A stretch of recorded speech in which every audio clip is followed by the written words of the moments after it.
Okay, good morning everybody and welcome to this Civic Framework webinar where we're going to be sharing work that's been going on over the last few months to develop a new framework that supports universities to review and plan their civic activity. And we're going to hear from two universities who've helped us develop the framework, who are going to talk in detail about some aspects of their work. So a real opportunity, I think, to think about the overall leadership and strategy for civic activity at your university, and hopefully to give you some tools that will be really useful for you going forward.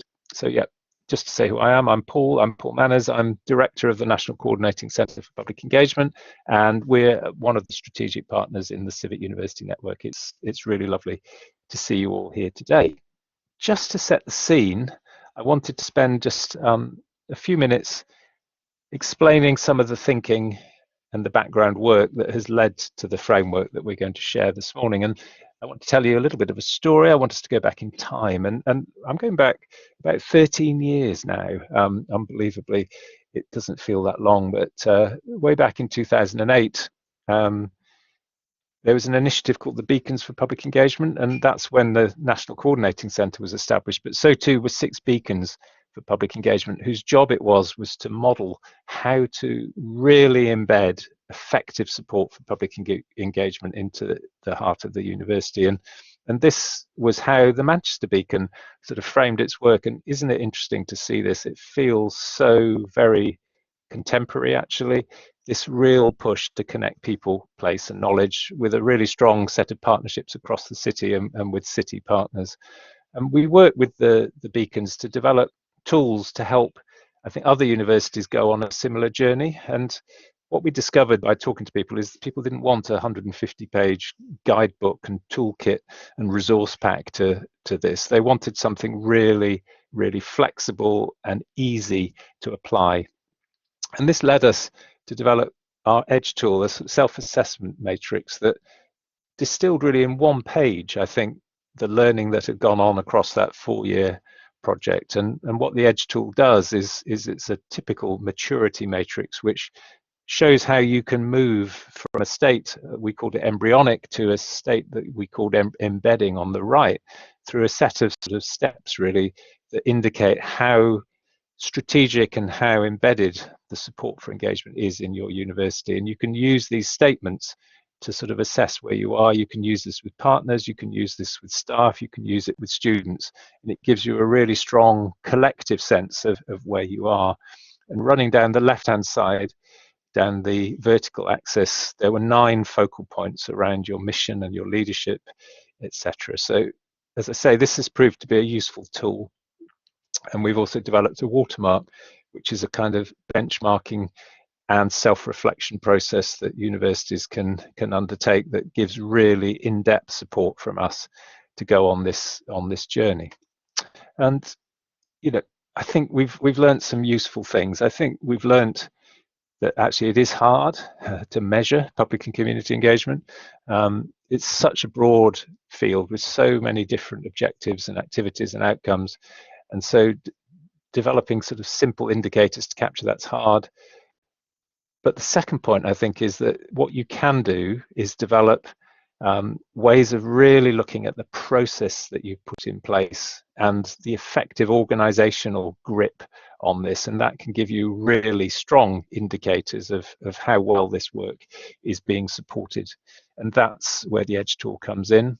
And the third point is when you have something like the EDGE tool, it gives you a really useful way of developing common purpose and focus across disparate universities. Every university will be different in how it approaches its engagement. That's great, but also there are some things that are common, and you can talk to each other and you can compare and develop your work through a kind of peer review and development process, and having a shared framework can really help. The final point, I think, is that they can be quite limiting.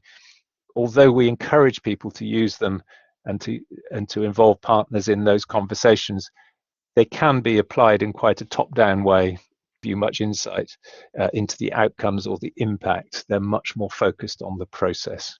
So yeah, that's something we've developed and we use, and it's proved to be very useful. I think it's fair to say it's now quite a crowded space with these kinds of tools.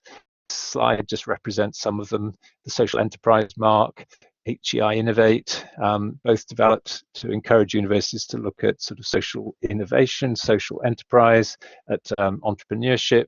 There's a really interesting European project called TEFC, which is looking at institutional support for community engagement. There have also been developments to try and look at the impacts that universities have framed against the SDGs, the Sustainable Development Goals. So there's the THE impact rankings, and also a project called Advancing University Engagement that was led by a consortium of universities and supported by the NAUS group, which again has chosen the SDGs as a real focal point. So a lot is going on in this space, a lot of really interesting work. I think many of you will be aware, if you went through the KEF process and chose to submit a narrative for public and community engagement, embedded in the KEF is a version of a self-assessment framework to underpin the narrative. And equally in the Concordat for knowledge exchange, it's using a similar approach and inviting universities to assess against the 9 principles. So a plethora of tools are in development. So given so many tools already exist, what's the reason for another tool with a civic focus? It's a very good question. I think there's a couple of reasons. The first is that the existing tools tend to look at a particular sort of aspect of external engagement. So it might be public engagement, or it might be looking at sort of social enterprise, or it might be looking at entrepreneurship. But Civic clearly spans many areas of university activity. So a framework that allows you to look across that different range of external engagements, that incorporates your public engagement, but also your procurement practices, etc., is potentially useful. And I think the second thing that we've tried to weave into this framework is some account of the outcomes that are being realized by that work. So the framework involves both a way of looking at your process, but also a way of looking at your outcomes, spanning the social and the economic and the cultural, etc. So I think we feel that there's potentially a use for this tool. We'd love to know what you think. So I'm going to hand over now to Ed and to Julian, who are going to give us more of an insight into how this tool actually works in practice. So thank you. Over to you, Ed. Thanks very much for that, Paul. I'm Ed Ferrari. I'm the Director of the Centre for Regional Economic and Social Research at Sheffield Hallam University, but I also play a role in the Civic University network. So yes, the need for a civic framework. I guess wanted to reflect this huge interest that we've detected in the UK, which I think will be obvious to many of you because it's such a core part of your own roles, in genuinely helping universities to develop meaningful civic commitments that understand, as Paul said a few moments ago, that this is a holistic endeavour, that there's lots of very useful work out there that goes back several decades indeed, that look at particular aspects of public and community engagement, or the economic impacts of universities, or specific issues in relation to procurement, estates, or how teaching connects with local communities, for example. But there wasn't, to our mind, something that satisfactorily brought all of these things together. And I think as universities take this next really important set of steps in developing civic commitments and civic agreements, and spurred on by the work of the Civic University Commission a couple of years ago, there is this genuine interest in being even more holistic. And I think we all understand that universities are nearly all distinctively in and of their place, whether or not they consciously describe themselves as civic universities. Universities are anchored within place. But there's a growing interest and urgency in understanding how universities are for their place, not just in and of their place.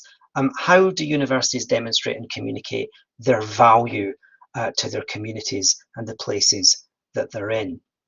And that's a subtly different, but importantly different question. And following on from that, we were really interested to think about how universities can be supported, firstly, to capture in that richness and also in that depth what they do and how they can reflect and learn from this. And one of the first things that we found over the last 12 months or so as we've been working on this is that there are real dangers in inventing another league table. You know, and I think as Paul perhaps alluded to, this is quite a crowded space, and we're conscious of that. And perhaps universities, or certainly universities, were telling us that they don't necessarily need another mechanism to compare and contrast and compete without there being a true learning and developmental objective to that. So yes, measurement is important, but I think first and foremost, we were of the view that outcomes, understanding outcomes and measuring those need to make sense for individual universities within their own specific contexts and places. So that's the approach really that we're taking as a starting point. So a civic framework, as we're styling it and as we're presenting that this morning, should seek to capture universities' work in connecting, collaborating and contributing to long-term local partnerships that are designed to improve the prospects of places and the communities within them. First and foremost, this is about, as I said in the previous slide, capturing and understanding civic impacts in all their breadth. So why use a developmental approach and a self-assessment approach, which is, as you'll see in a moment, what we're going to propose?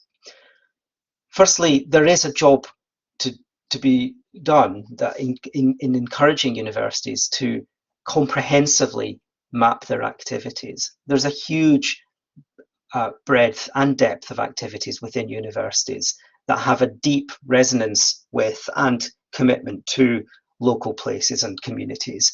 They're not always surfaced, and universities, I think, are very good at talking about some of the big things, but there is an equivalent responsibility to dig deep within institutions and surface the stuff that happens in the everyday as well, and across a broad set of domains, which I will talk about in a moment. Secondly, to encourage universities to do better by asking what-if questions that help generate imaginative and ambitious responses, and to reflect with peers on achievements and opportunities. So self-assessment is a really important part of that process. And of course, universities should be encouraged and helped to celebrate and tell the story of the actions that they take and are taking to benefit their localities by developing a systematic approach across the sector. So the prototype framework, which we're presenting this morning, we believe gives universities a tool to enable them to engage in conversations with colleagues and partners about what a truly civic university might look like and what that journey might involve. It does not, I stress, to say, it does not seek to impose a new set of obligations on universities. Instead, we're offering a framework that asks how universities can build the well-being of their communities through their everyday activities and indeed some of the core business of teaching, learning, research, innovation, and business engagement and everything else. So on those points, the final thing I want to say is just to introduce the broad model before I turn to Julian to ask him to take us through it in a little bit more detail. We've developed a prototype framework that aims to do two things. Firstly, to cover the key impacts in their breadth of universities, those impacts on their places and communities. And those are at the center of the diagram on the right in the sort of salmon pink color. There are really 5 largely externally focused domains here, and 2 which are a little bit more internally focused, in the sense that we have a broad set of social, environmental, well-being related, cultural and economic impacts that universities have on their places, alongside important domains of leadership and, of course, the physical assets that universities represent within their places. And so those leadership and facilities domains are, although not exclusively so, they're slightly more internally focused. These 7 domains of activity are set within a learning cycle, if you like, that specifies the key processes that universities ought to engage in order to measure and improve those impacts at the centre. So together, the domains of activity and the processes of assessment work together in a cycle of continuous learning. And it's this, this process of continuous reflection and learning that we really want to stress. And at this point, I'm going to ask if Julian wouldn't mind coming in and taking us through the next set of slides, which addresses some of the central questions that we think each of the domains poses. Thank you very much, Ed. And just staying on this slide for the moment, just to reiterate Ed's point, this is very much not about creating another stick to beat institutions with. It's about being able to ask those what if questions. What if we made a real difference in the places where we are based?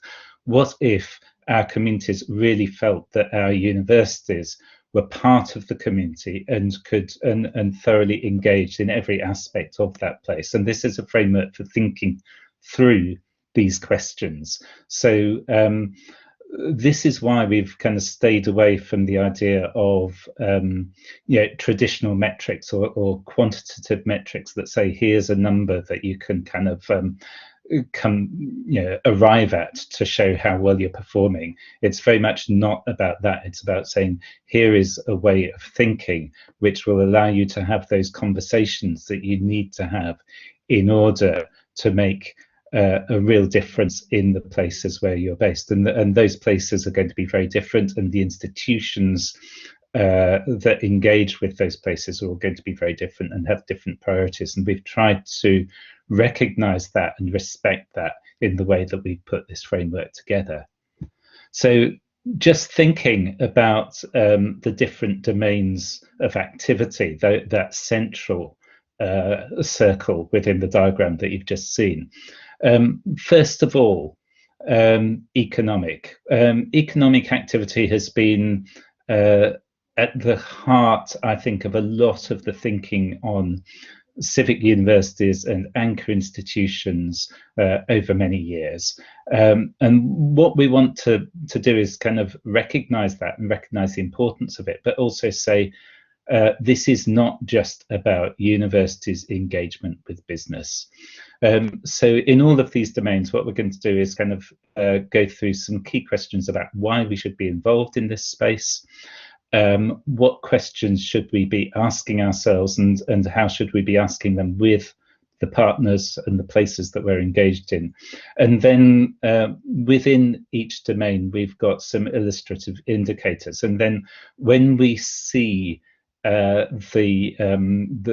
version of this that's going to be on the Civic University website, which will be taken through by my colleague Adam at the end of this session, you'll see that within all of those domains, there's, under each of these areas of progress that Ed has just been talking about, there's another set of sub-questions and another set of potential indicators. And what we're doing with those is saying, here are some things that you might like to look at and say, is this a good question to ask to assess and to measure how we're doing? It's not saying these are the questions that you should be asking, or here is a set of KPIs that you should be using. It's just to say these are some kind of guides to help you along in those conversations that you will need to have. So I'm going to focus really on the why and the key questions, and hopefully you will have time to explore the website and look at those indicators in more detail. So moving from the economic to the social, why should we be looking at this? Because we have positive and negative impacts on social equalities. So universities, the current political discourse has been very much about the detachment of universities from places. And while we might dispute a lot of that and a lot of the thinking behind that, we need to recognise that sometimes universities are perceived by their places as either irrelevant or sometimes even negative. So how can we start thinking about how universities can play a part in bridging social divisions and including all communities and not just those who are academic within the remit of what they do? So the kind of questions we need to ask ourselves are, how do we bridge and reduce social divides? How do we improve the quality of life? How do we move from functioning places to flourishing places? And how can our students help with this? Well-being. We've pulled well-being out as a separate domain rather than including it within the social. This has particularly come to the fore over the last year with COVID-19. Understanding that universities underpin the skills of the healthcare workforce. And when we think about the healthcare workforce, we're not just thinking about the NHS, but also public health, teams in local authorities and the voluntary and community sector. So how can we ensure that our institutions give the wellbeing workforce the skills they need, but also how do we directly impact on the health and well-being of our communities, of our staff and our students? And again, those issues have been very much to the fore over the last year as we've been thinking about moving from face-to-face to digital learning. Culture. How can universities be not just creators of culture and people who set standards in culture, but how can we amplify and encourage our community's cultural activities? How do we celebrate and enrich the cultural life of our localities and communities? How can we create vibrant, creative and playful places? And I think thinking about culture in that very broad sense and thinking about what can the cultures of our communities contribute to our universities and not just what can we give to our places, I think enables a much more inclusive and respectful conversation to start happening.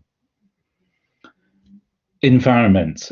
This is an area that has been very much backgrounded in a lot of the previous thinking about civic universities and anchor institutions. And what we're saying very strongly and what's come very strongly from the workshops that we've done is actually this needs to be front and centre of any conception of a civic institution.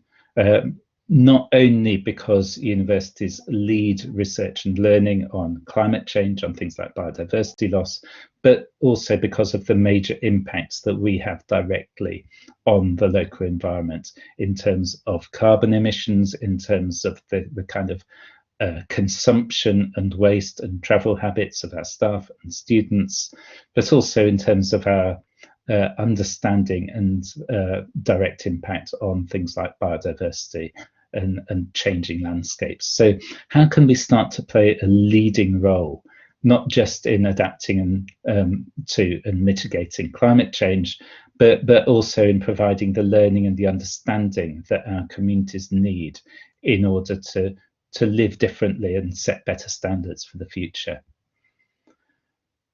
Facilities.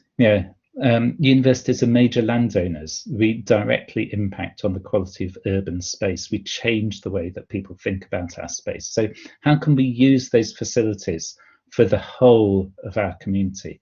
How can we ensure that people feel welcome? How can we use our digital infrastructure to benefit our communities? And finally, leadership. And when we think about leadership, we're thinking about all of the activities within the university. We're thinking about the learning, the research, the core activities of the university, and how can we ensure that they are oriented towards improving our places? How will we reflect that in our top level governance, in our strategic decision making, and the partners we choose to work with. So as we see it, it's very much an iterative and developmental approach. It's about where we are now, it's about who we work with, our shared ambitions, how we resource them, how we assess the difference we've made, and what we've changed. And there's various ways that we can start doing that, which we want to start exploring in detail with individual organisations. So just thinking about how you might apply that, you can start to apply the framework directly through your submissions for the KEF, but also in terms of developing partnerships, investment models and plans, campus redevelopment, carbon reduction. So we see this framework as being something that universities can draw on in a whole range of ways. And so just very quickly thinking about the progress levels, and I'm not going to go into detail here, but just showing how it works, and you'll see this on the website. Starting with those key questions, looking at the domain of social impact. How do we want to bridge and reduce social divides? You start by thinking about where you are now. What are the questions we need to ask about where we are now? How are we mapping public engagement? How are we supporting civil society organisations? Then thinking about who do we work with? Who are our partners? Are we co-creating a vision with them? Who's informed and influenced that? What have we agreed to do? How will we encourage each other and hold each other accountable in that? How will we decide our priorities for action? And then resourcing, what time, what finance, what resources are we going to put into this, and how will we review our activities to ensure that there's enough? And then evaluating, how will we measure the difference we're making? What tools are we going to draw on? Are our metrics missing anything? And finally, learning, because we see this as an iterative process. How will we ensure that we take on board the lessons from this process, and how will we apply them in future scenarios and situations? So having thought about that, we're going to move on to Karen and Sarah to give us some real examples, some grounded examples of that thinking and being put into practice. So just to explain what's happening now and what you need to do with your mindset. What we wanted to do was to move away from the kind of abstraction almost of looking at that framework, to invite two people who are really committed to actually making civic strategy work in their universities, to tell us a bit of a story about what they've done. And then we'll be able to kind of then bring the framework back and think, okay, so would the framework have helped to organize and to shape that work? So it's a real delight to be able to invite Sarah back. If those of you who were with us a couple of weeks ago would have seen Sarah's breathtaking and somewhat anxiety-inducing presentation about the amazingly thoughtful work around evaluation that's been happening in Winchester, which was, I think, incredibly helpful. That was a deep dive into one aspect of the work at Winchester, but it's a much bigger story actually about what they've been doing over the last few years. And what Sarah's going to do is give us a sense of that overall journey to get a really embedded civic strategy at Winchester. So Sarah, just a few words perhaps to introduce yourself, and then Jules will bring the slides back up for you. Many thanks, Paul, and it's great to be invited back. I was a little dubious at first when Julian first suggested me coming back. I said, you do realise I've only just spoken to the network about our evaluation impact, but some of the comments that we had and questions were very much about how we moved from a looking in to looking out methodology and approach, and also how we managed to resource that given limitations that we're all feeling across the sectors. So I'm delighted to come back and speak about that for the next 10 minutes before passing over to Karen. So yeah, so as I said, I'm Director of Widening Participation. For those of you who didn't see the session a couple of weeks back, I took on the civic agenda under the Widening Participation Department, and very much this session is about focusing on looking at how we've moved from an inward focus, looking at ourselves as a civic university, to looking outside and seeing and understanding the impact of the perspective with the communities, and then also how we effectively resource that to make the progress we have.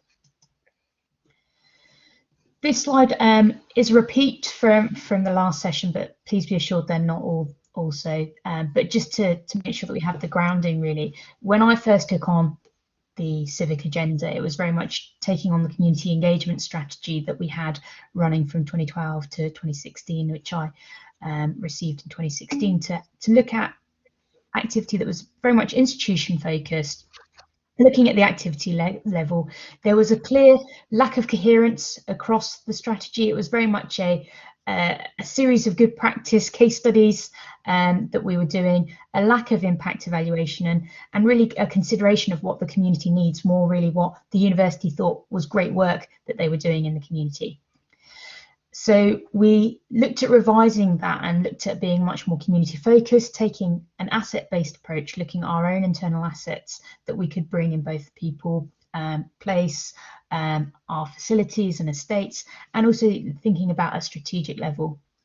We adopted an appreciative inquiry and a solution-focused approach, and really looked at thinking how our vision, partnership and assets all combined together in regards to our community engagement activity, where we sought to have a community to build thriving lives, to build genuine partnerships, and to use our best assets.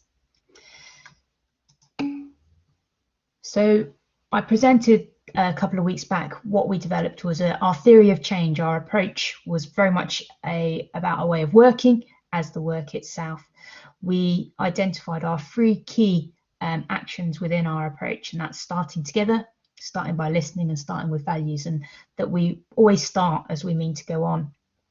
We identified 7 principles of what we saw as a flourishing community, and that our actions would be modelling change, supporting change, and making change, utilising our assets and working much more closely with the community. But what that actually meant in regards to how we got there and where we're going, in 2017-18, when we first inherited the community engagement activity within WP, there was no budget attached to this activity.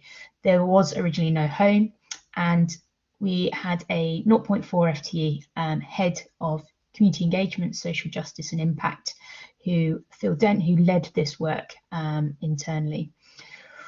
We sought to establish and refine our strategy and engage our internal key stakeholders within that first year to really draw upon what was happening and ensuring that there was a much more alignment around activity and how it linked to our overarching strategy. And then in 2018-19, I managed to secure a 10K budget, which would go towards predominantly external consultation, but a little bit of community outreach and engagement within the development of the framework and the workshops. It utilised this step change in community consultation, and we adopted small working groups across the piece, and that then led to the development of the framework, which in 2019-20 I managed to secure again the 10K budget. We had still Phil, who was our 0.4 FTE head of this work, but we also repurposed some of that 10K budget into securing a part-time project manager to lead our Community Impact Pioneers project. So that was adopting the diffusion of innovation theory, where we would utilize the innovators and early adopters, so that small percentage of people in change management who were really keen to engage with this, already engaging and wanted to be pioneers essentially in the activity. Alongside that, we had a steering group that was starting to ensure that this activity aligned with the strategies happening elsewhere. We've mentioned some of the overlap already, such as the knowledge exchange agenda, the widening participation agenda. All of these activities were starting to align much more closely under this steering group.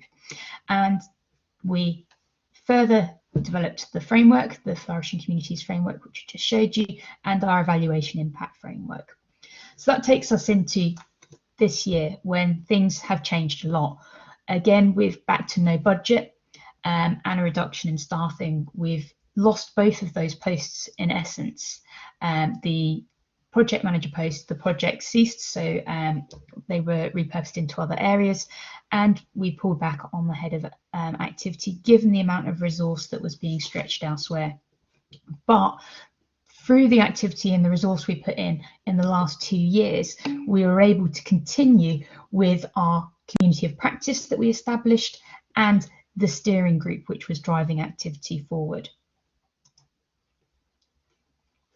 So we utilised some of the internal resource that was already happening in volunteering, research and teaching. Those pioneers would come together monthly during the Community Impact Pioneers project to share and learn from each other. The project manager and the head of community engagement would facilitate that and help utilise the findings to develop case studies and guidance, which would enhance the capability and produce long-term outcomes. So in essence, the innovators and moving into early adopters could help those early and late majority engage with this way of working with our communities, this civic way of working. And I won't run through this, but this just further emphasises we used the Kolb action learning cycle to utilise that and a project life cycle. So very much within that 2019-20 period, we put a lot of resource into this, and that's been very fruitful in regards to how we've continued to drive this agenda forward in a much more tightened resource period. So through that year, we managed to get 2 consultation reports, which helped give us a strong consensus of 7 features of community flourishing, the importance of communication and working with willing partners, and that new framework. We were able to launch this activity online, have 2 clear frameworks off the back of the activity. The Pioneers project included diverse innovator engagement, a series of workshops and some case studies of good practice, and then our steering group, which we're looking at the Civic University Agreement, the data and impact alignment, overseeing the community of practice development and ensuring operational efficiency. And those are just some key outcomes from that first year. I think most promising was the number of engagements with our community workshops, 54 individuals, which was well above our early innovator target, and a spread from across professional, academic and community partners with a couple of student engagements as well. Looking ahead, the steering group identified that we had the existing strategic overlap. We had a lot of opportunities present. We had a drive to engage with this work, but we certainly recognised the hugely limited financial and people resource and the physical and technical restrictions that COVID had put and forced upon us. But essentially those 2 years of where we put a lot more resource into this activity provided us with that strong foundation. We had evidence, we had engagement, we had a theory practice framework, we had a diverse set of relationships and a very clear shared vision, not just within the university but with our external partners as well. So we ensured that we adopted and we decided on 5 key principles to drive this forward, which was sustainability and reputation, really enhancing all of this work, but making sure at the same point, given those constraints, we could be cost neutral, we could align activity with our current priorities, and that we could still create added value. So it didn't necessarily mean less work, it just meant that we were much more focused in regards to where our resource and civic activity happened. So we weren't happening in silos across the university. We weren't introducing new activity and resource that didn't have an evidence base to it. So our priorities this year have been about embedding the framework as part of our community impact approach, and that's been through the development of community of practice, looking at the efficacy and efficiency of our impact monitoring and reporting, and I spoke a lot about that in the last couple of weeks at the last webinar, very much looking at our evaluation framework, and we're currently improving our data collection processes with our continuous improvement unit. We've utilised the approach to have conversations with our partners and developing our CUA themes and priority areas. And we've made sure that there's now an established shared leadership and management of this activity, which didn't exist when it was first adopted back in 2016-17.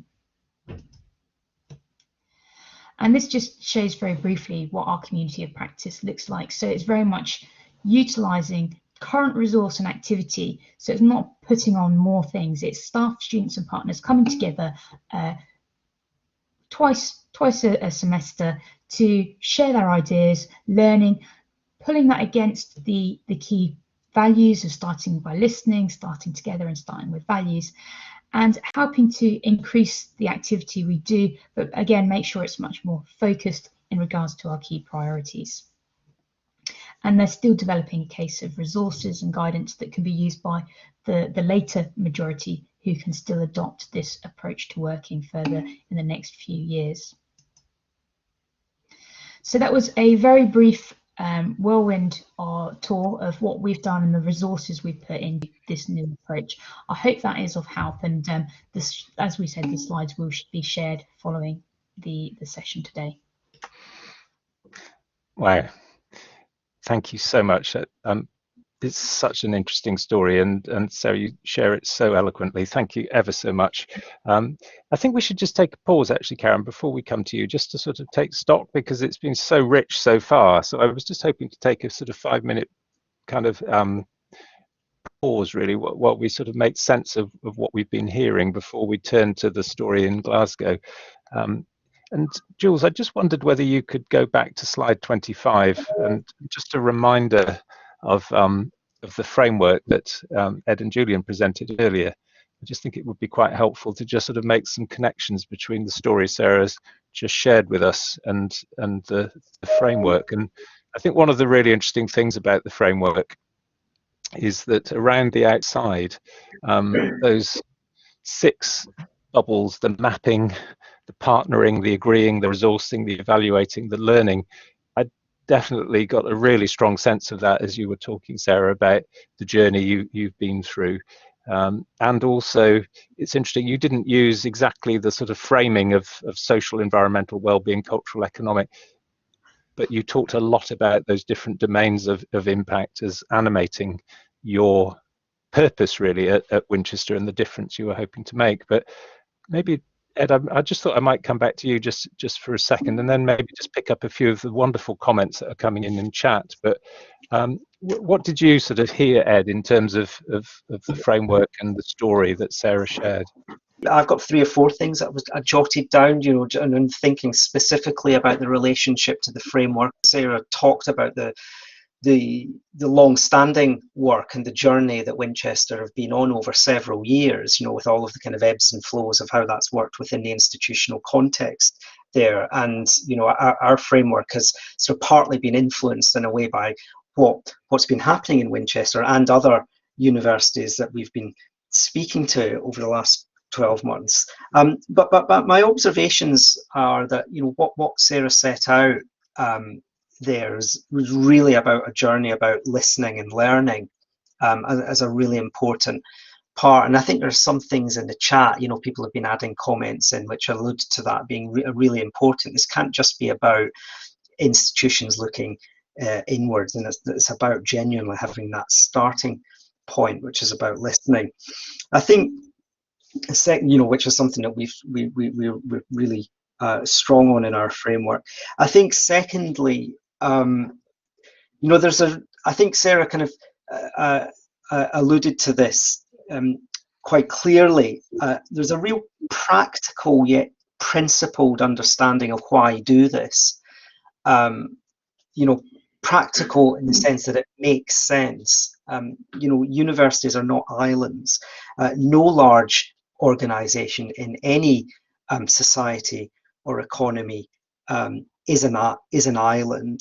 And you know, if we think about the private sector, they don't get involved in corporate social responsibility or, you know, environmental sustainability, to take 2 examples at the heart of their strategies, just because it makes them feel good.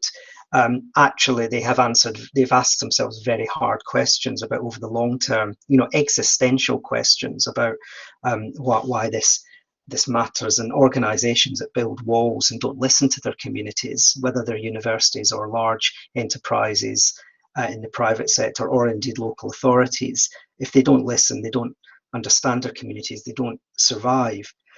So that I got that very strongly. And I think thirdly, it's finding a practical way of fitting it within the institution. Institutions are enormously varied across the country, higher education institutions, and they're just as varied as their contexts, in fact. But it's really important in thinking about how the impacts are sort of traced and monitored and articulated. That there's a way of integrating that within what makes sense within an individual institution. I think Sarah spoke really strongly about that towards the end. How do you make the best use of data, intelligence, connections, resources, and networks that you already have within an individual institution to help you also do the job of understanding your civic impact, rather than sort of having to kind of add very burdensome new systems. I got that quite strongly, and I think that's really important.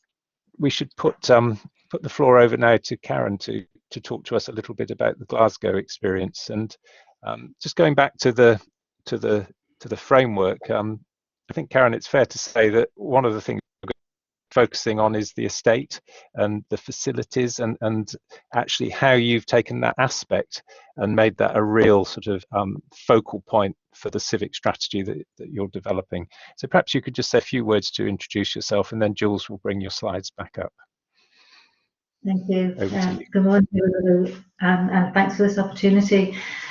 So my work in the university is based within the Estates Directorate. So I have a particular interest in that, but I'm also interested in our civic role in a much broader sense, and also what our history is in that. We're one of the ancient universities, so we go back quite a few hundred years. And I think what I want to try and bring out in the presentation is that thread of civic engagement, civic role, that unifying activity between the university and its civic partners that literally goes back over that whole period, and how we can build on that and continue that as we move forward together. So the lovely tower to the side of that picture is the University Tower. We are on a hill, so we can survey quite a wide area, but we're also physically very recognisable. We can be seen from some quite great distance. So we joke about civic engagement being in our DNA. And I think that's absolutely true. So going back 570 years to when the university was founded by Papal Bull, that was kind of written into that Papal Bull that we were for the city. That was the kind of mission that the university was given in its foundation. So it has been very much at the core of that. And we started life in the crypt of the cathedral. And then expanded out onto the High Street area of the city centre. And it was only in 1860 that we'd kind of outgrown that space, and the city was a typical Victorian city. The decision was made to move out to the leafier West End that would allow that expansion, would provide a different and better environment. But we were on the High Street, and we were adjacent to the hospital there, to what's now the Glasgow Royal Infirmary, and the medical training and that link with medicine, medical research, health, public health was a really key relationship. So actually moving the university and that learning and that teaching away from that medical centre was recognised to be problematic, if you like. And so a new hospital was created right alongside us in this new place in Gilmore Hill. So you can see the map from 1860, which shows lots of wide open space, and as it is now, quite different. There's still a lot of green there, which we're delighted about, but it is much more built up. The university, I don't know if you can see my cursor on the screen, but the university is towards the bottom centre of that image, and that's where we are now. And adjacent to us, so if you like, it was a dual development of the university and of the hospital, what became the Western Infirmary. And again, that bond was really strong. But the move to the West End generated a whole raft of other kind of civic and community outreach activities that equally continue through to today. But that link with the hospital, with medicine, with public health, it is a bit of a golden thread through our history. So a very few years ago, just 5 or 6 years ago, the hospital was going to move, creating a new hospital on the south side of the city, and therefore moving out of a number of hospital locations around Glasgow, one being the Western Infirmary. And so fortuitously, 170 years ago, when we first moved there, it was written into all the legal agreements that the university would have the right to reacquire that land. And so we did. And that has expanded our campus by 25% in terms of its footprint, and provided just an amazing development opportunity. An opportunity for significant investment, but an opportunity also to kind of rethink our role and our position. So we have the image you can see behind the words is the one of the quads within our beautiful Gilbert Scott building, and that historic heart of the campus, which was created back in 1860, literally has iron railings around it. And that's kind of quite symbolic, whether it's to keep people out or keep people in. Others can debate, but just the visual symbolism of that is quite striking.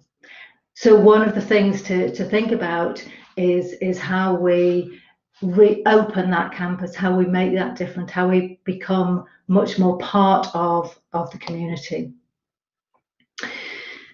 That link with the hospital, as I say, remains. So the picture to the left is the Queen Elizabeth University Hospital, and the picture to the right is the Teaching and Learning Centre, which was built as part of that development. So again, keeping that link. So it was a joint endeavour between the NHS and the university. Absolutely keeping that link, keeping the development of medical knowledge and learning closely linked to the actual delivery. That building is currently the Lighthouse Lab, where they're doing all the COVID testing. So again, that partnership, that shared problem, we had a problem, we needed to come together to resolve it, and that combination of physical space and equipment and knowledge and expertise coming together to solve, arguably what's been our biggest challenge in the last 12 months. That's just an image to show what that expansion site is and the opportunity that it represents to us. And that's an impression of what it will look like when it's fully built out. And hopefully you can't see any iron railings. So you start to see flows around and through the campus from some of the big green spaces, Kelvin Grove Park, over to the right of the buildings, and into the community. So a really porous campus, a space which is open and accessible, and that we draw people into, and that we use to forward that civic role, that civic engagement. Sorry, I'm just struggling to get these slides to move forward.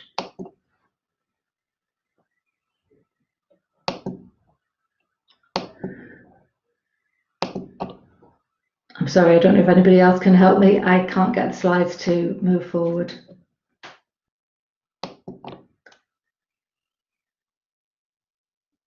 Okay, so some of the other images that I would have taken you through show some of the visuals of those new buildings. And what was critical as we went through the development process, which included a huge amount of consultation with our community, that also reflected, how important the hospital was to the community, how much it was part of people's lives, and the elements of that we should protect and preserve, but also how the community would use that space and what opportunities that gives us to forward our civic role, being very much, not just of the community and in the community, but for the community, for the city. So the ground floor space of all our new buildings is animated, it's open, there's cafe spaces, there's exhibition spaces to draw people in and give people an opportunity, but there's also that outward looking in terms of the work that we're doing in those buildings. So the lighter green in the centre of that is our research hub. So very much developing the knowledge, but doing that in consultation, looking at those grand challenges, working with others, drawing people in, taking a much more thematic approach to our work.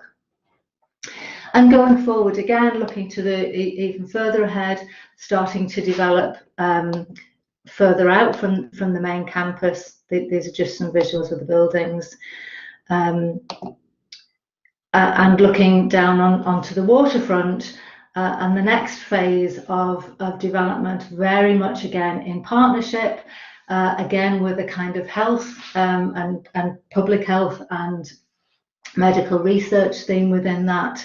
So that again is that thread that's running through it. But locating a development right in the heart of an area which probably ticks every deprivation index, and thinking about what that means then in terms of opportunity, not just for the university and for our civic partners, but very much for the local community as well.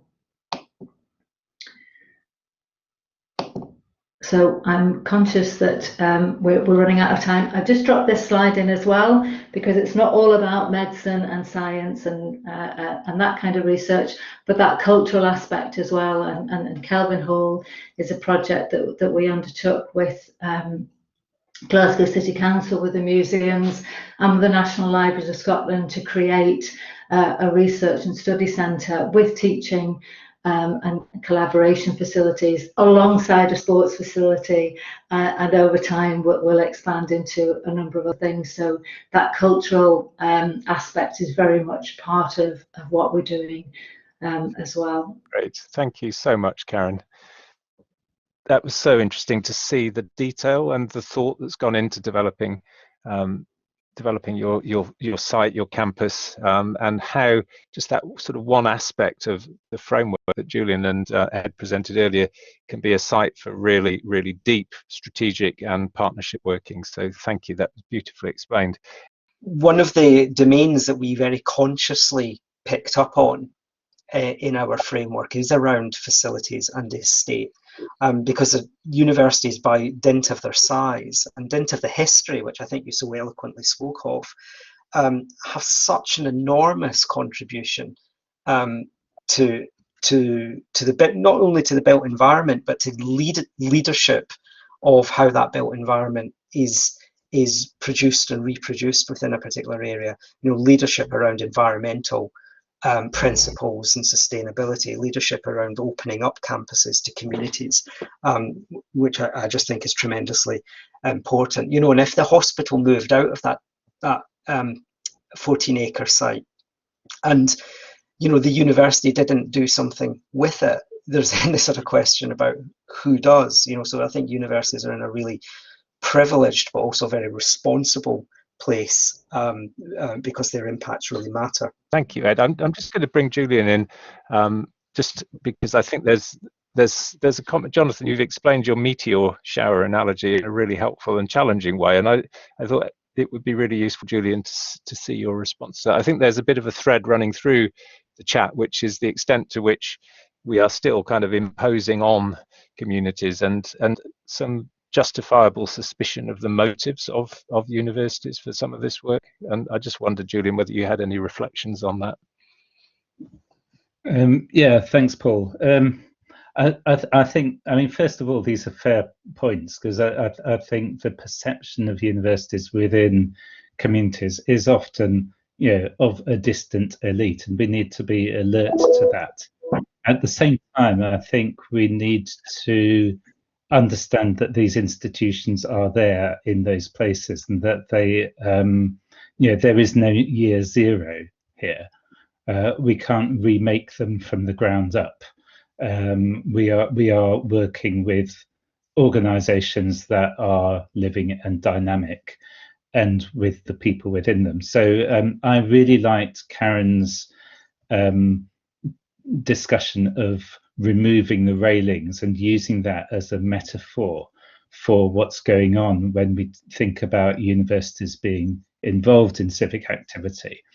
It's, you know, it's not about demolition and rebuilding, but it's about creating the ability for a process of osmosis to take place, which is both about the university being engaged in the place, but also is about the place engaging in the university.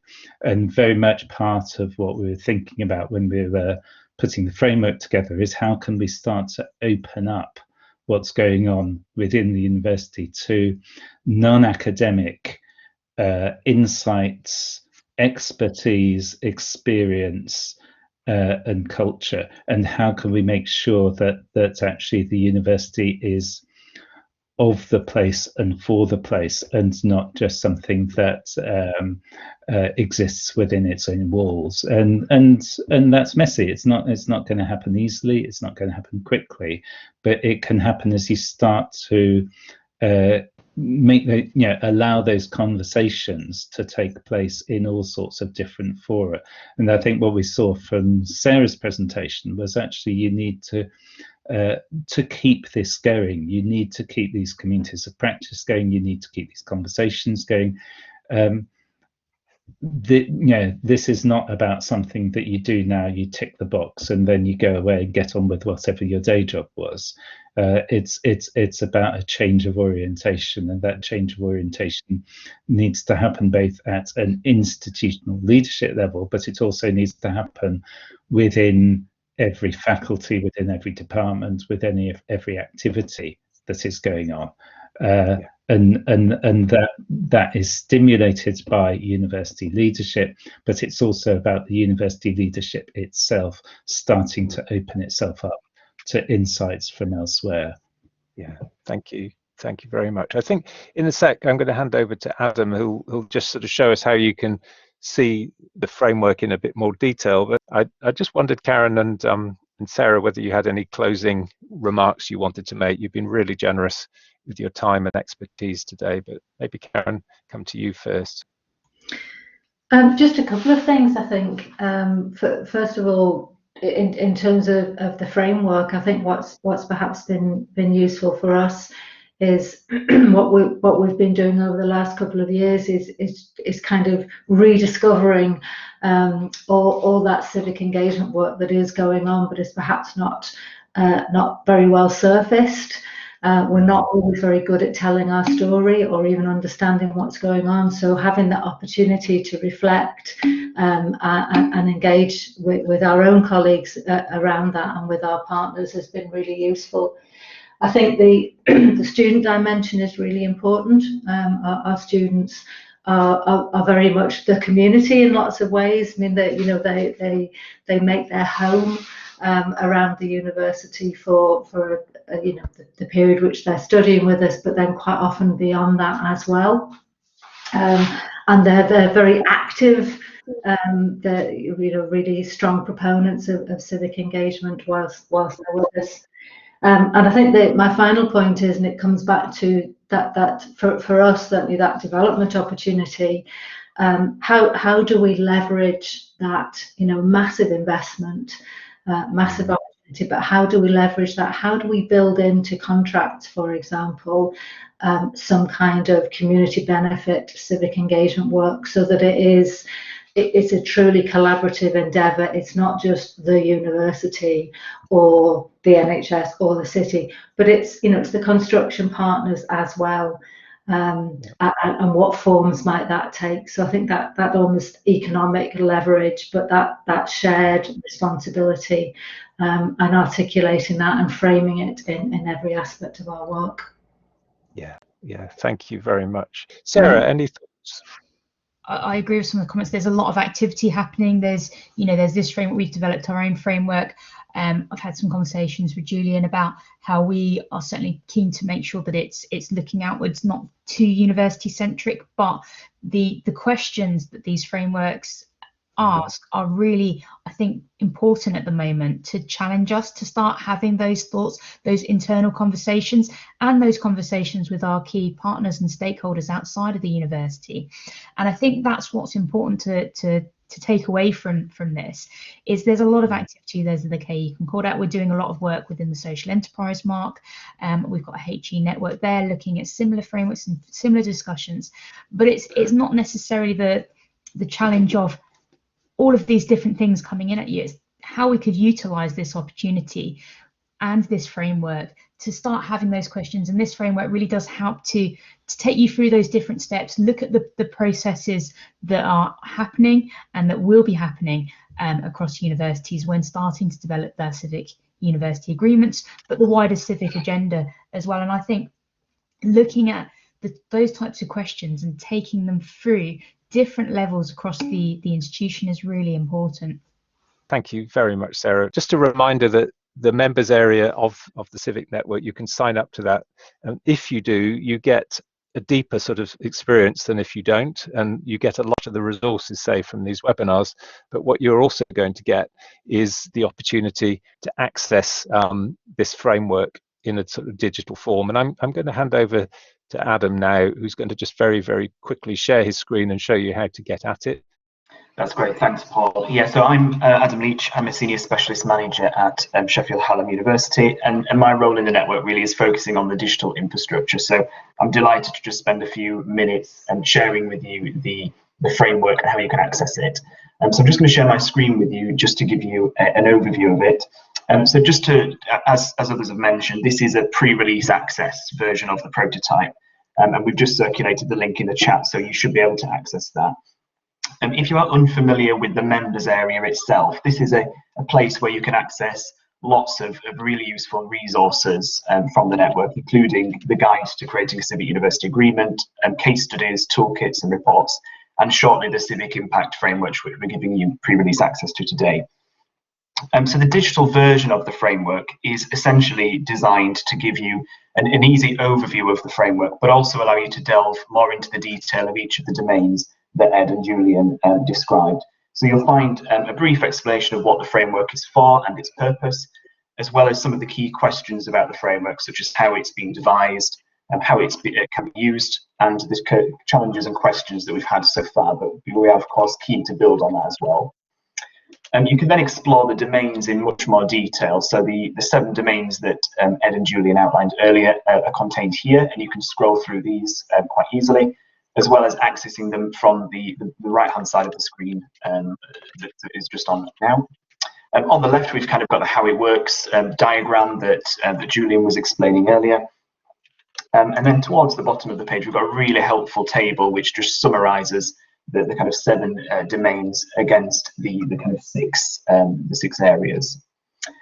When you get to the bottom of the page, you can cycle through all of the domains in much more detail. So if you click here at forward to social impact, this takes you into the detail of the first domain of social impact and gives you much more in-depth information about that particular domain, where it sits in the kind of wider context, some of the key questions about that domain.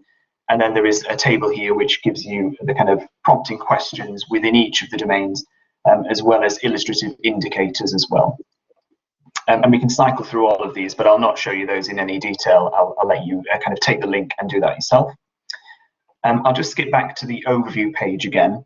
And just to highlight that at the top, you'll see this beta testing banner. What we're really keen to do is to have you take some time to look around this and provide your feedback to help us refine and improve it. So if you click the complete feedback button at the top, you'll then be invited to provide some feedback in this structure here, and that will get sent straight through to us, and we'll use that feedback to refine and improve the framework for more wider release. And I think that's everything I wanted to cover, but also just to flag on the screen itself, if you scroll to the middle, you're also able to download a PDF of the framework itself. I'll just show you what that looks like. So this includes all of the tables that Julian has been showing earlier in a kind of PDF form, so you can take that away and look at it yourself, as well as a background document here. And this explains the kind of process, the current thinking, issues and challenges around the development of this framework. So this is now all available to you on a pre-release basis. And we'll be looking to improve and refine this going forward to release it to a wider audience as part of the members areas resources section. Thanks. Great, wonderful.